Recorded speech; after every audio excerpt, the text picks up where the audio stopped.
Good morning, everybody, dear brothers and sisters. We come together once more in front of this camera to share some reflections as we did during Lent and the Easter season.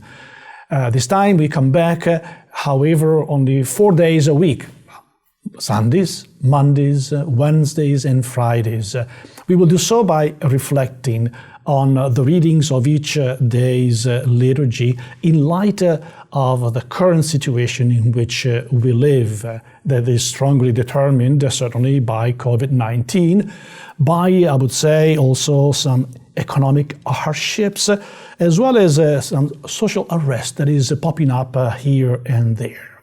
But first, little reflection, short reflection, Lectio Divina of the readings today. Isaiah, who proclaims a beautiful word of hope to the people in exile in Babylon as they come to the end of the exile. They're very weary of it. They cannot see the day to come forward and get out of it. And they remember the words of the same prophet earlier on in the exile when he told them, see, I'm doing new things. Now the prophet tells, speaking on God's behalf, come to me, come to me. Come, I will give you food, I will give you drink, I will give you rest out of your adversities. It's an invitation to go to the Lord so that then the next step may happen. In the responsorial psalm, we hear how generous God is. He opens his hands and he gives food to the hungry. Beautiful, eh? He opens his hands.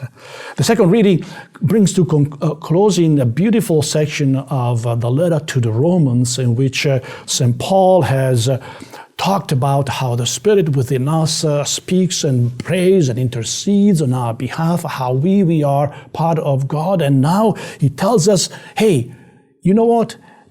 No matter what happens, nothing can separate us from the love of Christ.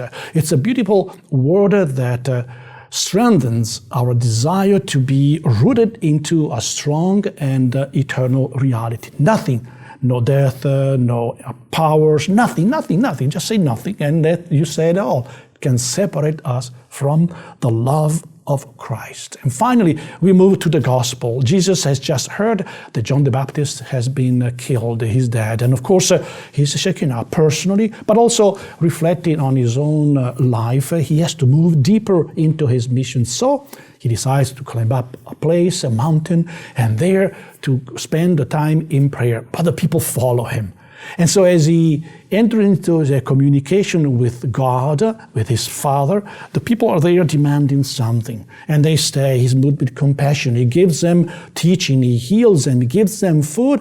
And then he engages his own disciples so that they can bring to him the little that they have, the 5 loaves and barley fish, and he can then give them back so that they can help the people, the hungry and the thirsty.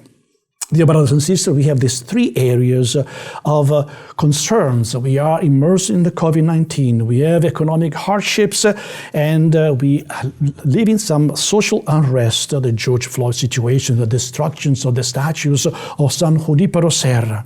Let me tell you 3 things, and I close with those. First of all, nothing can separate us from the love of Christ. That's love.